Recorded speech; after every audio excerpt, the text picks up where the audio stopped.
Almost every day recently, I am waking up and reading news about cuts to the federal workforce, cuts to federal contracts, and everybody is asking what these cuts mean for the current state of the local real estate market and what it means for the future of the real estate market. So, we have a couple really interesting things happening in the real estate market right now. On one hand, demand has taken a hit due to these cuts. There are some buyers that have dropped out of the market completely or scaled back their purchase plans. On the other hand, in most submarkets, are years into historical undersupply of housing to the market. And there continues to be, in most cases, a significant mismatch between the amount of demand on the market and the amount of supply. And so, even a moderate drop in demand, like I believe we are seeing right now, some due to higher interest rates, some due to these federal workforce and contracts cuts, even a moderate drop in demand can be relatively easily absorbed by the marketplace. And you can see that showing up still with multiple offers on a lot of different homes across the DC area. And those multiple offers are competitive with price escalations and stripped down or stripped out contingencies like we're used to seeing this time of year. So even if what we're seeing is a drop in demand of 10 to even 25%, I think the way that a lot of submarkets are going to experience this is just less price appreciation this year rather than prices actually dropping.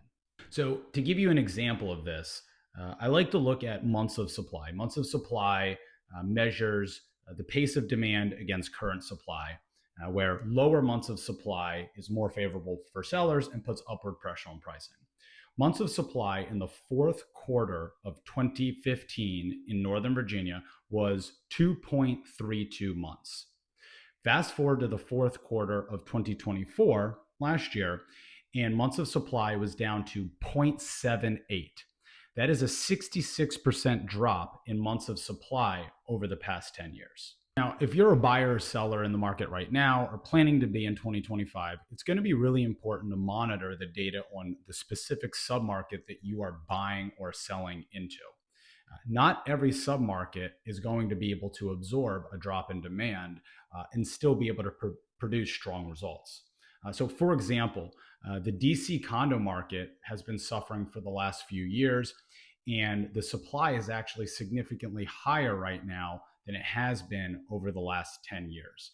And so the way that the DC condo market will likely experience a drop in demand is going to be almost immediate price pains versus the, say, Arlington single family market, which has a lot more demand than supply and is going to be able to absorb these drops in demand a lot easier.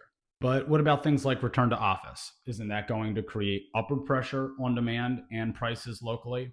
And the answer is yes, quite possibly. But this is just the tip of the iceberg in terms of questions and opposing forces that are at play here and make it very difficult right now to forecast how it's all going to shake out for local housing. So return to office very well could put some upward pressure on demand, although I don't think that is going to happen immediately. I think that'll be a little bit slower to happen. It might affect the rental market before the sale market. We'll see. It also depends how that's going to affect different property types, condos over single family. All that is to be determined.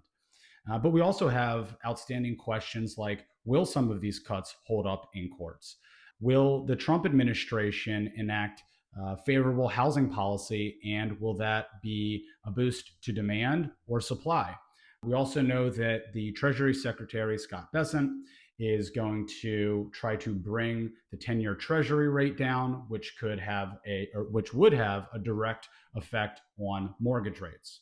So all of these things are creating some very opposing forces on the housing market, both right now and for the future. So what does that mean for you if you are a buyer, a seller, or a homeowner or a renter who's interested in the local housing market? It means that good current data is very important, as is strong strategic decision making.